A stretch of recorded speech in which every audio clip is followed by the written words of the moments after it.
नमस्कार, मैं सारिका पंकज। आज की कहानी अमृता प्रीतम की कलम से है। कहानी का नाम है बू। बू शब्द अक्सर बदबू के लिए हम इस्तेमाल करते हैं। यहाँ भी इस कहानी में बदबू है। किस बात से बदबू है, आइए सुनते हैं।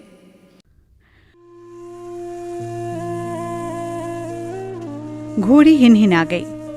गुलेरी दौड़कर अंदर से बाहर आई। उसने घोड़ी की आवाज पहचान ली थी। वो घोड़ी उसके मायके की थी। उसने घोड़ी की गर्दन के साथ अपना सिर टेक दिया, जैसे वो घोड़ी की गर्दन न होकर उसके मायके का द्वार हो। गुलेरी का मायका चंबे शहर में था। ससुराल गांव लक्कड़ मंडी और खजियार के रास्ते में एक ऊंची समतल जगह पर था। खजियार से लगभग 1 मील आगे चलकर पहाड़ी का एक ऐसा मोड़ आता था जहां पर खड़े होकर चंबा शहर बहुत दूर और नीचा दिखाई देता था। कभी कभी गुलेरी जब उदास हो जाती तो अपने मानक को साथ लेकर उस मोड़ पर आकर खड़ी हो जाती। चंबे शहर के मकान उसको एक जगमगाते बिंदु के समान दिखाई देते। फिर वे बिंदु उसके मन में एक चमक पैदा कर देते। मायके वो वर्ष भर में एक बार आश्विन के महीने में जाती थी। हर साल इन दिनों उसके मायके में चौगान का मेला लगता था। माता पिता उसको लिवाने के लिए आदमी भेज देते थे। सिर्फ गुलेरी ही नहीं, गुलेरी की सभी सहेलियों के मायके वाले अपनी लड़कियों को बुलावा भेज देते थे। सभी सहेलियां जब एक दूसरे के गले मिलती तो वर्ष भर की सभी ऋतुओं के सुख दुख की बात एक दूसरे से कह सुन लेती और अपने मायके की गलियों में हिरनियों के समान चौकड़ी भरती स्वच्छंद घूमती। 2-2, 3-3 बच्चों की माताएं बड़े बच्चों को उनके दादा दादी के पास छोड़ाती और गोद वाले को मायके पहुंचते ही ननिहाल वालों के हवाले कर देती। मेले के लिए नए कपड़े सिलवाती, चुनरियों को रंगवाती और अबरक लगवाती। मेले में से कांच की चूड़ियां और चांदी की बालियां खरीदती।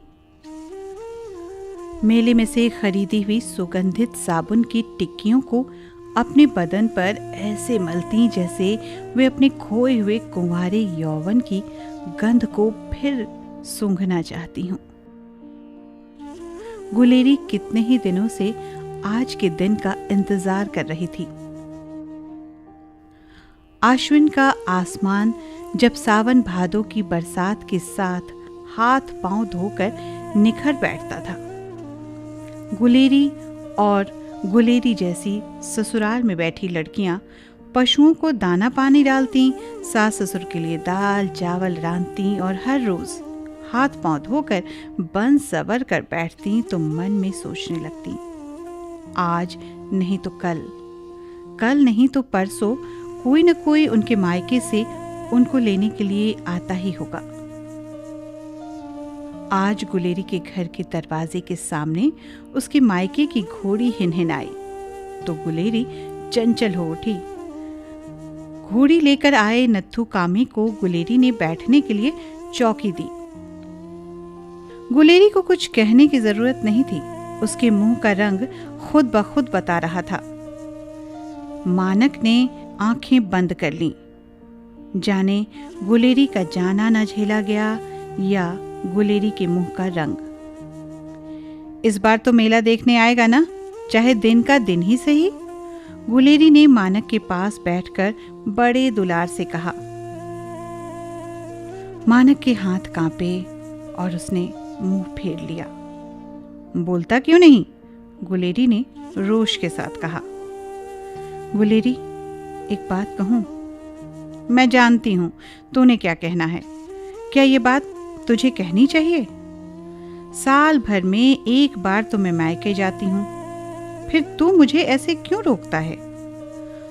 आगे तो मैंने तुझे कभी कुछ नहीं कहा, फिर इस बार क्यों कहता है? इस बार, बस इस बार। मानक के मुंह से एक लंबी आह निकल गई। तेरी माँ तो मुझे कुछ कहती नहीं, फिर तू क्यों रोकता है? गुलेरी की आवाज में बच्चों जैसी जिद थी। मेरी माँ। मानक ने अपना मुंह बंद कर लिया, जैसे आगे की बात को उसने दांतों तले दबा लिया हो। दूसरे दिन गुलेरी मुंह अंधेरे बन सवर कर तैयार हो गई। गुलेरी का न कोई बड़ा बच्चा था, न गोद का, न किसी को ससुराल में छोड़ना था, न किसी को मायके ले जाना था। नत्थू ने घोड़ी पर काठी कसी और गुलेरी के सास ससुर ने उसके सिर पर प्यार दिया। चल 2 कोस मैं भी तेरे साथ चलूंगा, मानक ने कहा। गुलेरी ने खुश होकर मानक की बांसुरी अपने आंचल में रख ली। वे खजियार पार कर गए, आगे 1 कोस और लांघ गए। फिर चंबे की उतराई आरंभ हो गई। गुलेरी ने आंचल में से बांसुरी निकाली और मानक के हाथ में थमा दी। सामने कठिन उतराई थी, पांव जैसे फिसल रहे थे। गुलेरी ने मानक का हाथ पकड़ा और रुक कर कहने लगी, बजाता क्यों नहीं बांसुरी? सोच भी जैसे उतराई उतर रही थी। मानक का मन फिसलता जा रहा था। गुलेरी ने जब मानक का हाथ पकड़ा तो मानक ने चौंक कर उसकी ओर देखा। बजाता क्यों नहीं बांसुरी? गुलेरी ने फिर कहा। मानक ने बांसुरी होठों के साथ लगाई, फूंक मारी, पर बांसुरी में से ऐसा स्वर निकला जैसे बांसुरी की जबान पर छाले पड़ गए हों। गुलेरी, तू मत जा, मैं तुझे फिर कहता हूं, मत जा, इस बार मत जा। मानक ने हाथ की बांसुरी गुलेरी को वापस कर दी। कोई बात भी तो हो। अच्छा, तो मेले के दिन चला आइयो, मैं तेरे साथ लौट आऊंगी, पीछे नहीं रहूंगी, सच कहती हूं, पक्की बात। मानक ने कुछ न कहा, पर उसने गुलेरी के मुंह की ओर ऐसे देखा जैसे वो कहना चाहता हो, गुलेरी, ये बात पक्की नहीं, ये बहुत कच्ची है। पर मानक ने कुछ न कहा, जैसे उसको कुछ कहना न आता हो। गुलेरी और मानक सड़क से थोड़ा सा हटकर एक पत्थर के साथ अपनी पीठ टेक कर खड़े हो गए।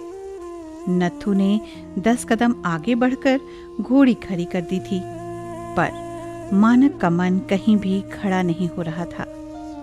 मानक का मन घूमता फिसलता आज से 7 वर्ष पीछे तक चला गया। यही दिन थे जब मानक अपने मित्रों के साथ इस सड़क को लांघता हुआ चौगान का मेला देखने चंबे गया था।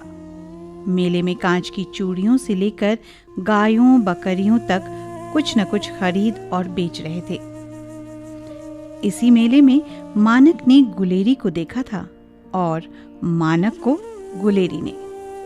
फिर दोनों ने एक दूसरे का दिल खरीद लिया था। वे दोनों अवसर देखकर एक दूसरे को मिले थे। तू तो दूधिया भुट्टे जैसी है, मानक ने ये कहकर गुलेरी का हाथ पकड़ लिया था। पर कच्चे भुट्टे को पशु मुंह मारते हैं, यह कहकर गुलेरी ने हाथ छुड़ा लिया था और मुस्कुराते हुए कहा था, इंसान तो भुट्टे को भून कर खाते हैं। यदि साहस है तो मेरे पिता से मेरा रिश्ता मांग ले। मानक के दूर पास के संबंधियों में जब भी किसी का ब्याह होता था तो लड़के वाले मूल्य चुकाते थे। मानक डर रहा था कि पता नहीं गुलेरी का पिता कितना रुपया मांग ले। पर गुलेरी का बाप खाता पीता आदमी था और वो दूर शहर में रहकर भी आया था। वो अपने मन में ये निश्चय किए हुए था, वर वालों से बेटी के पैसे नहीं लूंगा। जहां पर अच्छा घर और वर मिलेगा वहीं पर अपनी लड़की का ब्याह कर दूंगा। मानव को इस काम में कोई कठिनाई नहीं हुई। दोनों के दिल मिले हुए थे।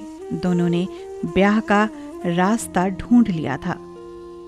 आज तू क्या सोच रहा है? तू अपने मन की बात क्यों नहीं बताता? गुलेरी ने मानक के कंधे को हिलाते हुए कहा। मानक ने गुलेरी की ओर ऐसे देखा जैसे उसकी जबान पर छाले पड़ गए हों। घोड़ी हिनहिनाई। गुलेरी को आगे का रास्ता याद हो आया। वह चलने के लिए तैयार हुई और मानक से कहने लगी, आगे चलकर नीले फूलों का वन आता है, कोई 2 मील होगा। तू जानता है ना, उस वन को पार करने वालों के कान बहरे हो जाते हैं। हाँ, मानक ने धीरे से कहा। मुझे लग रहा है जैसे हम उस वन में से गुजर रहे हैं। तुझे मेरी कोई बात सुनाई ही नहीं देती है। तू सच कहती है गुलेरी, मुझे तुम्हारी कोई बात सुनाई नहीं देती और तुझे मेरी कोई बात सुनाई नहीं देती। मानक ने एक लंबी सांस ली। दोनों ने एक दूसरे के मुंह की ओर देखा, पर दोनों एक दूसरे की बात नहीं समझ सके। मैं अब जाऊं? तू वापस चला जा, तू बड़ी दूर आ गया है, गुलेरी ने धीरे से कहा। तू इतना रास्ता पैदल चलती आई, घोड़ी पर भी नहीं बैठी। अब घोड़ी पर बैठ जाना, मानक ने वैसे ही धीरे से कहा। ये ले, पकड़ अपनी बांसुरी, तू अपने साथ ही ले जा। मेले के दिन आकर बजाएगा? गुलेरी हंस दी। उसकी आंखों में धूप चमक रही थी। मानक ने अपना मुंह दूसरी ओर कर लिया। शायद उसकी आंखों में बादल उमड़ आए थे। गुलेरी ने मायके का रास्ता लिया और मानक लौट आया। मानक गुलेरी को सच्चाई नहीं बता पा रहा था, मगर अपने आप से भला कोई कैसे झूठ बोल पाएगा। मानक ऐसी कौन सी सच्चाई गुलेरी से छिपा रहा था? मानक अब कभी गुलेरी से जिंदगी में नहीं मिल पाएगा, मगर ऐसा क्यों? क्या हुआ मानक और गुलेरी की प्रेम कथा का? जानने के लिए अमृता प्रीतम की लिखी कहानी बू का अगला हिस्सा, जिसे हम आपके लिए कल रविवार शाम लेकर आएंगे, सुनना न भूलें।